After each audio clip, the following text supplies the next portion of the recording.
So Motorola has finally refreshed its bargain basement super cheapy smartphone, the Moto E series. You've got the new Moto E6 Plus launched here at IFA 2019, costing from just €139 or £99. It'll be landing later this month and it looks pretty sweet for an affordable handset. As far as the design goes, of course, it's pretty standard for a budget handset. You get a nice shiny glass finish. Our hands-on model was quite scratched up already before I even got my greasy mitts all over it, so I reckon you'll probably need to get a case if you're going to invest in one of these bad boys. It's 150 grams, so it's nice and light, feels really good in the hand. Definitely love that hand feel, and you get a physical fingerprint sensor around back with, of course, the Motorola branding as usual. The E-series handsets usually rock a 720p HD display, and the Moto E6 Plus is no different. It's a 6.1-inch effort, and it's still reasonably crisp for video and the rest, even if it doesn't quite reach that full HD plus resolution. Definitely fine for enjoying a bit of YouTube, bit of Netflix, things like that. It's a 19.5:9 stretched aspect ratio, and it's almost a full view experience as well. There's just a teeny weeny little notch up top,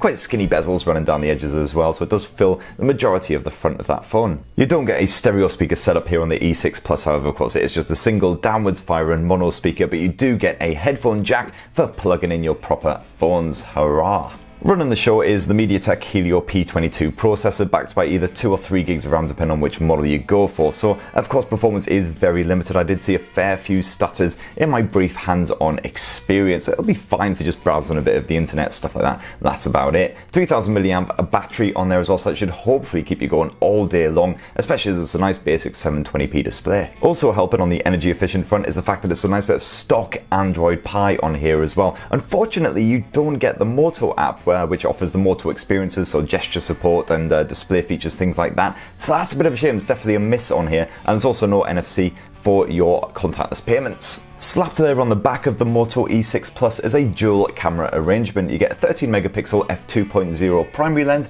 backed by a basic 2 megapixel depth sensor for your portrait shots. Booting up the camera app, you'll see it's a more simplified version of the usual effort that you get on Motorola handsets. You can take your snaps nice and easy in auto mode. I didn't see any manual controls in there, unfortunately. You can shoot up to full HD resolution video, there's a panorama mode, and of course that portrait mode where you can actually change the level of blur before you take the shot to get exactly the kind of shot you want, and it seemed to work quite well in my hands-on session. Definitely the edge detection seemed fine and everything. And of course there's also a beautify mode, which this handsome chap here definitely does not need. And rounding off the specs around the front, there is an 8 megapixel selfie cam f2.0.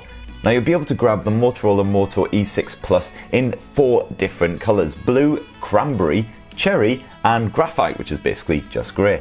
As mentioned, you'll be able to pick it up in a couple of different variants, and it is coming later in September, so stay tuned for my full review. Thanks for watching everyone, and don't forget to poke subscribe and ding that notifications bell for more on the latest and greatest mobile tech. Cheers everyone, love you!